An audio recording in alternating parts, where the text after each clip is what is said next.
ലോകം ഇനി ഭീതിയോടെ നോക്കുന്നത് ഒരു പ്രദേശത്തെയല്ല, മറിച്ച് പൊട്ടിത്തെറിക്കാൻ കാത്തിരിക്കുന്ന ഒരു ഭീകര യാഥാർത്ഥ്യത്തെയാണ്.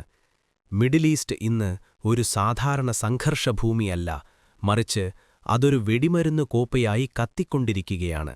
അതിന്റെ തീപ്പൊരി ഏതു നിമിഷം ലോകത്തെ മുഴുവൻ വിഴുങ്ങുമെന്നറിയാത്ത അവസ്ഥ. വർഷങ്ങളായി അടിച്ചമർത്തിയിരുന്ന വൈരാഗ്യങ്ങളും ശക്തിപ്രദർശനങ്ങളും ഇപ്പോൾ തുറന്ന ഏറ്റുമുട്ടലിന്റെ വക്കിലെത്തി നിൽക്കുമ്പോൾ, ഓരോ മിസൈൽ നീക്കവും ഓരോ മുന്നറിയിപ്പും ഒരു രാജ്യത്തിന്റെ അതിർത്തികൾ കടന്ന് മനുഷ്യചരിത്രത്തിന്റെ അടുത്ത വലിയ അധ്യായമെഴുതാൻ തയ്യാറെടുക്കുന്നുവെന്ന തോന്നൽ ശക്തമാകുന്നു.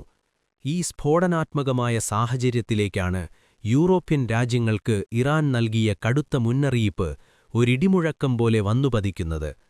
ഈ സംഘർഷത്തിലേക്ക് നേരിട്ട് കടന്നുകയറരുത് എന്ന ഇറാന്റെ കർശനമായ നിലപാട് വെറുമൊരു നയതന്ത്ര പ്രസ്താവനയല്ല, മറിച്ച് നിയന്ത്രണം വിട്ടുപോയാൽ യുദ്ധത്തിന്റെ അതിർവരമ്പുകൾ ഏഷ്യയും കടന്ന് യൂറോപ്പിലേക്കും വ്യാപിക്കുമെന്ന കൃത്യമായ ഭീഷണിയാണ് അതിലൊളിഞ്ഞിരിക്കുന്നത്.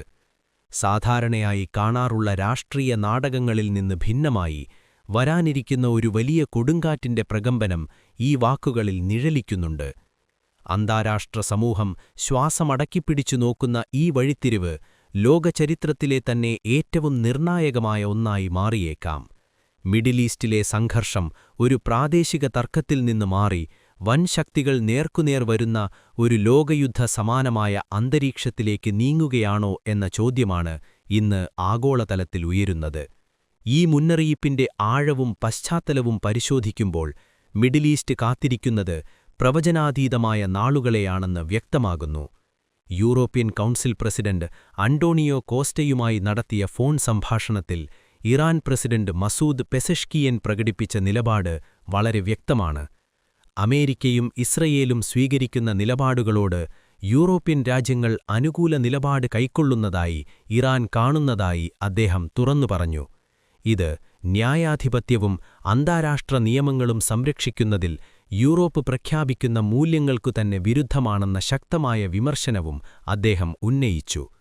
പ്രത്യേകിച്ച് ഇറാന്റെ അടിസ്ഥാന സൗകര്യങ്ങൾ ലക്ഷ്യമാക്കി നടക്കുന്ന ആക്രമണങ്ങൾ അന്താരാഷ്ട്ര നിയമലംഘനമാണെന്ന ആരോപണം സംഘർഷത്തെ ന്യായപരവും നൈതികവുമായ ചർച്ചയിലേക്ക് കൊണ്ടുവരുന്നു. അതേസമയം യൂറോപ്യൻ രാജ്യങ്ങളുടെ നിലപാട് സൂക്ഷ്മതയോടെയാണ് രൂപപ്പെടുന്നത്. നേരിട്ട് യുദ്ധത്തിലിടപെടുന്നത് ഒഴിവാക്കുകയും അതേസമയം ഗൾഫ് മേഖലയിലുള്ള സഖ്യരാജ്യങ്ങൾക്ക് പ്രതിരോധ പിന്തുണ നൽകുകയും ചെയ്യുന്ന ഒരു മധ്യസ്ഥ സമീപനമാണ് പല രാജ്യങ്ങളും സ്വീകരിച്ചിരിക്കുന്നത്.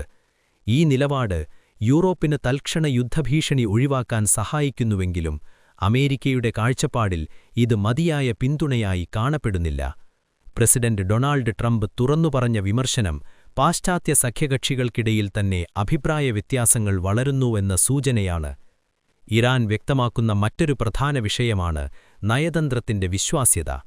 വാഷിംഗ്ടണുമായി നല്ല വിശ്വാസത്തോടെ ചർച്ചകൾ നടത്തിയിട്ടുണ്ടെങ്കിലും അതിനിടെ തുടരുന്ന സൈനിക ആക്രമണങ്ങൾ ആ ചർച്ചകളുടെ അർത്ഥമില്ലാതാക്കുകയാണെന്നാണ് ഇറാന്റെ ആരോപണം. ഇത് വെറും സൈനിക സംഘർഷമല്ല, മറിച്ച് നയതന്ത്ര വിശ്വാസത്തിന്റെ തകർച്ചയാണെന്ന് പറയാം. ആശയവിനിമയം ഇപ്പോൾ ഔദ്യോഗിക ചർച്ചകളാകാതെ സന്ദേശ കൈമാറ്റം മാത്രമായി ചുരുങ്ങിയിരിക്കുകയാണെന്ന വിദേശകാര്യമന്ത്രി അബ്ബാസ് അറാക്ചിയുടെ പരാമർശം ഈ പ്രതിസന്ധിയുടെ ഗൗരവം വ്യക്തമാക്കുന്നു. വെടിനിർത്തൽ പോലുള്ള താൽക്കാലിക പരിഹാരങ്ങൾ ഇറാൻ അംഗീകരിക്കില്ലെന്ന നിലപാട് കൂടി സാഹചര്യത്തെ കൂടുതൽ സങ്കീർണമാക്കുന്നു. പകരം യുദ്ധം പൂർണ്ണമായും അവസാനിക്കണമെന്നും ഭാവിയിൽ ആക്രമണങ്ങൾ ആവർത്തിക്കില്ലെന്ന ഉറപ്പു നൽകണമെന്നും ഇതിനകം സംഭവിച്ച നാശനഷ്ടങ്ങൾക്ക് നഷ്ടപരിഹാരം നൽകണമെന്നും ഇറാൻ ആവശ്യപ്പെടുന്നു. ഈ ആവശ്യങ്ങൾ യാഥാർത്ഥ്യത്തിൽ നടപ്പാക്കാൻ വളരെ പ്രയാസമുള്ളവയാണെന്ന് പല വിദഗ്ധരും വിലയിരുത്തുന്നു. അതിനാൽ തന്നെ സമാധാനപരമായൊരു പരിഹാരത്തിലേക്കുള്ള വഴികൾ കൂടുതൽ ചുരുങ്ങുകയാണ്. അമേരിക്കൻ പ്രസിഡന്റ് ഡൊണാൾഡ് ട്രംപിന്റെ നിലപാട് ഇതിൽ നിന്ന് വ്യത്യസ്തമാണ്.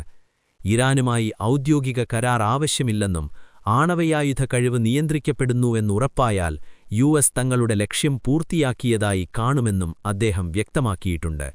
2-3 ആഴ്ചകൾക്കുള്ളിൽ യുദ്ധം അവസാനിക്കുമെന്ന അദ്ദേഹത്തിന്റെ പ്രവചനം യുദ്ധത്തിന്റെ യാഥാർത്ഥ്യത്തേക്കാൾ രാഷ്ട്രീയ സന്ദേശമായി കൂടുതലായി കാണപ്പെടുന്നു.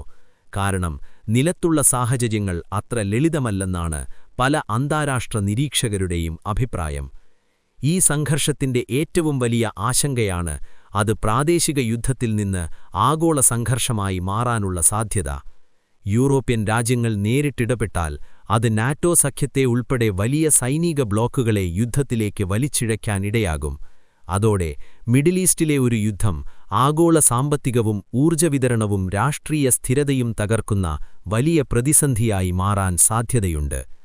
മിഡിൽ ഈസ്റ്റിലെ ഇപ്പോഴത്തെ അവസ്ഥ ഒരു നൂൽപ്പാലത്തിലൂടെയുള്ള യാത്ര പോലെ അതീവ സങ്കീർണമാണ്. ഒരു വശത്ത് സൈനിക കരുത്ത് തെളിയിക്കാനുള്ള മത്സരങ്ങളും പ്രകോപനപരമായ നീക്കങ്ങളും തുടരുമ്പോൾ, മറുവശത്ത് ലോകത്തെ ഒരു മഹായുദ്ധത്തിൽ തള്ളിവീഴ്ത്താതിരിക്കാനുള്ള നയതന്ത്ര ശ്രമങ്ങൾ ദുർബലമെങ്കിലും നിലനിൽക്കുന്നു.